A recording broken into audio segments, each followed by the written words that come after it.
Dear friends, आज हम discuss करेंगे हीट एंड थर्मोडायनेमिक में कार्नोट इंजन।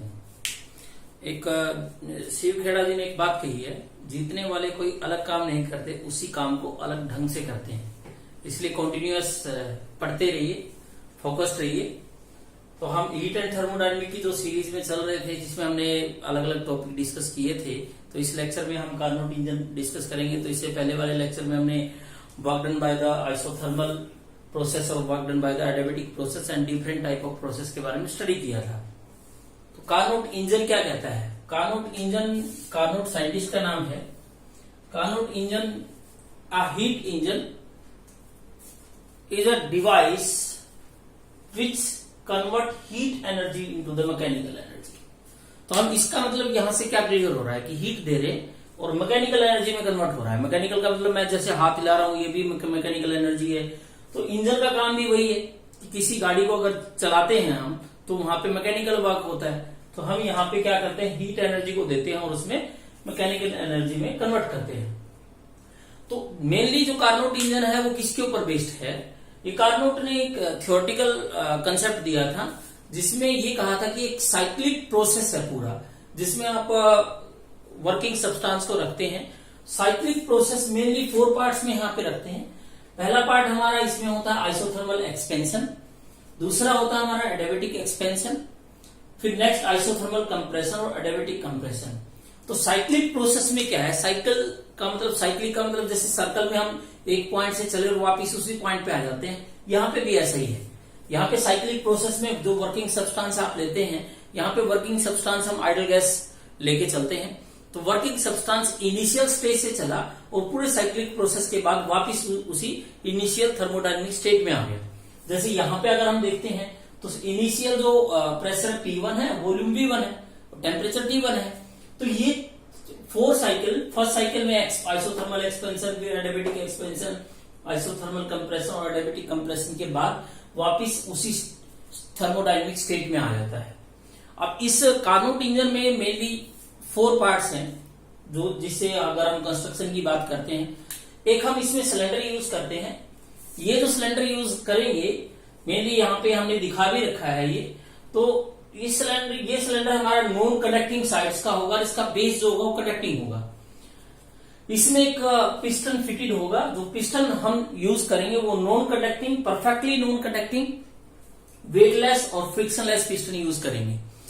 कंडक्टिंग बेस रखने का मेन कंसेप्ट हमारा क्या है कि अगर हम आइसोथर्मल प्रोसेस की बात करते हैं तो वहां पे टेम्परेचर कांस्टेंट रखते हैं थ्रू आउट द प्रोसेस।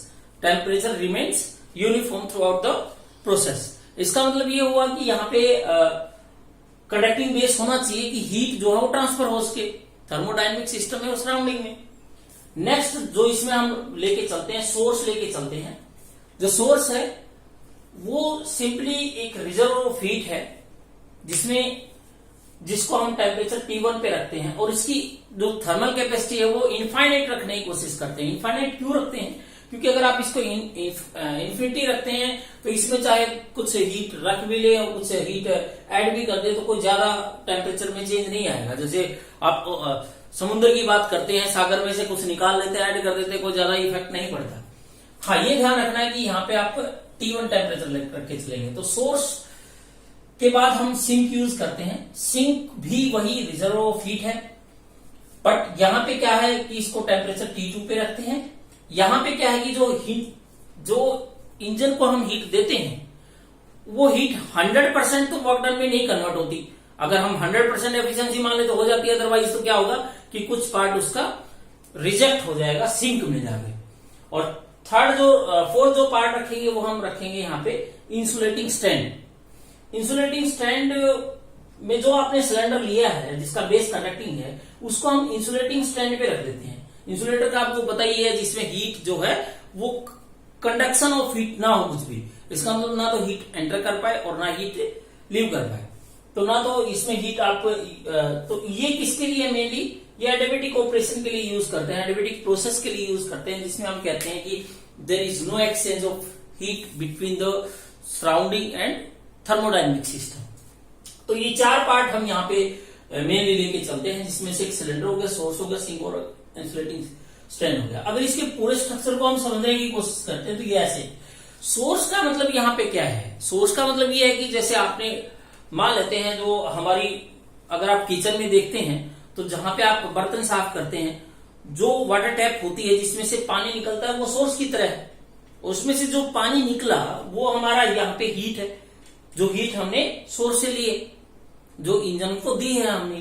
तो ये सोर्स से ली, जो वाटर टैप में से पानी आया, फिर जब बर्तन साफ करने में जो पानी यूज होता है, क्या 100% वहां पे यूज होता नहीं, कुछ पार्ट उसका कहां पे जाता है, सिंक में जाता है। तो यहाँ पे भी वही है कि जो हीट हमने दी है Q1, उसमें से कुछ जो वर्किंग सब्सटेंस है वो यूज कर लेता है, वो वहां पे वर्क डन करने में हेल्प यूज होती है, और कुछ हीट इसकी सिंक में चली जाती है Q2। तो इसका मतलब वर्क डन जो हुआ वो कितना हुआ, जितनी हीट दी और उसमें से कुछ पार्ट जो सिंक में गया, तो Q1 माइनस Q2। अब अगर हमने एक लेक्चर में पीवी डायग्राम या इंडिकेटर डायग्राम डिस्कस किया ही था, तो वही पीवी और इंडिकेटर डायग्राम की यहाँ पे हम बात करते हैं। तो हमने कहा कि कार्नोट इंजन जो है वो मेनली साइक्लिक प्रोसेस है। तो साइक्लिक प्रोसेस में 4 ऑपरेशंस यहाँ पे होते हैं। पहला आइसोथर्मल एक्सपेंशन है। आइसोथर्मल है तो इसका मतलब हम यहाँ पे सिलेंडर का बेस यूज करेंगे। सिलेंडर का बेस जो सिलेंडर कंडक्टिंग बेस है, तो इसका मतलब इंसुलेटिंग स्ट्रैंड यूज करने की जरूरत नहीं है।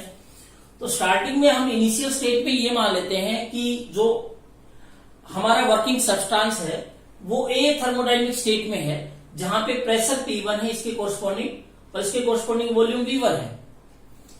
ये पहला प्रोसेस होगा हमारा फर्स्ट प्रोसेस आइसोथर्मल एक्सपेंशन का, जिसमें हमने सोर्स को टेम्परेचर T1 पे रखा है, और इनिशियल थर्मोडायनेमिक स्टेट में जो प्रेशर है वो P1 है, वॉल्यूम V1 है, और टेम्परेचर हमने T1 रखा हुआ है।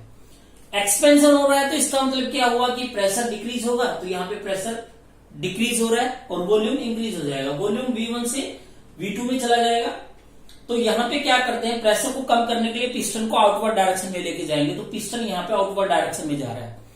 यहां से प्रेशर जो है वो P1 से नीचे डिक्रीज होकर P2 पे आ जाएगा। तो ये हमारा P2 हो गया। वॉल्यूम इंक्रीज हो जाएगा, वॉल्यूम इंक्रीज होकर V1 से V2 पे आ जाएगा।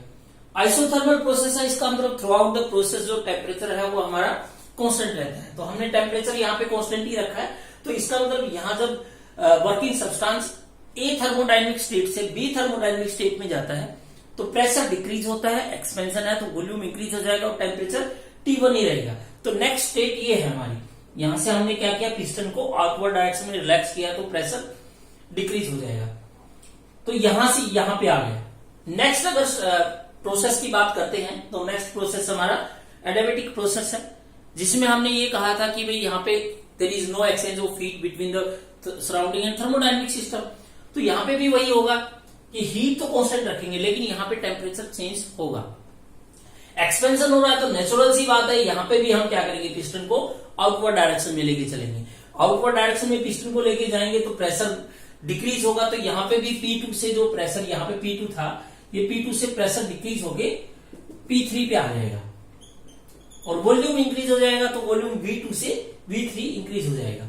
तो इसका मतलब ये हुआ कि इस स्टेट से जहां पे प्रेशर P2 था, वॉल्यूम V2 था और टेम्परेचर T1 था, तो इस स्टेट से जो वर्किंग सब्सटेंस है वो एक्सपेंशन के थ्रू यहां पे आ जाएगा, जहां पे प्रेशर डिक्रीज होके P3 हो जाएगा, वॉल्यूम इंक्रीज हो जाएगा V3 और टेम्परेचर यहां पे चेंज हो जाएगा और टेम्परेचर T2 हो जाएगा। तो अब टेम्परेचर यहां पे क्या है, T2।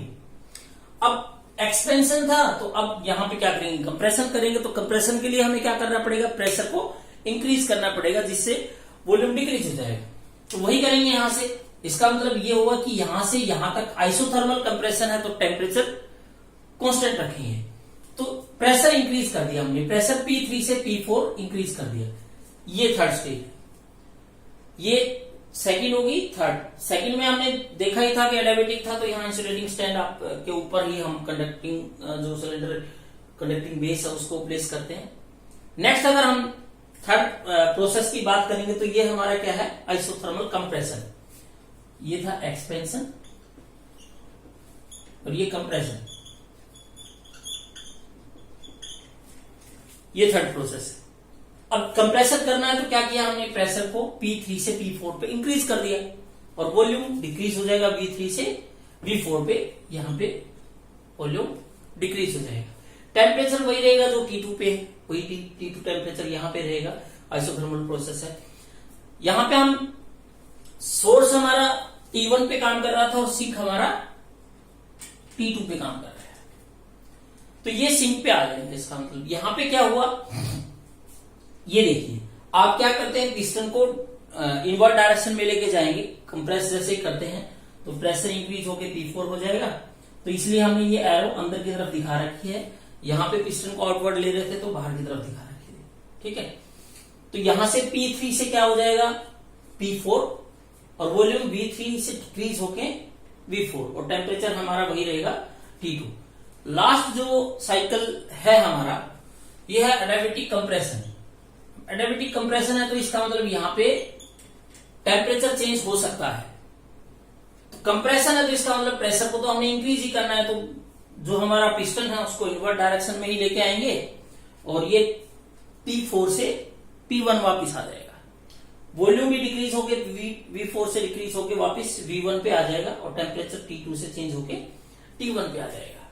तो इसका मतलब ये हुआ कि यहाँ पे क्या करेंगे, एडियाबेटिक है तो नेचुरल सी बात है, यहाँ पे जो हमने कंडक्टिंग बेस है सिलेंडर का उसको इंसुलेटिंग स्ट्रेंथ पे रखते हैं। इसका रीजन क्या है कि हम हीट जो हो वो एक्सचेंज ना हो। तो ये 4 साइक्लिक प्रोसेस है जिसमें वापस वो ए स्टेट पे ही आ जाता है हीट इंजन में। अब हम इसमें अलग अलग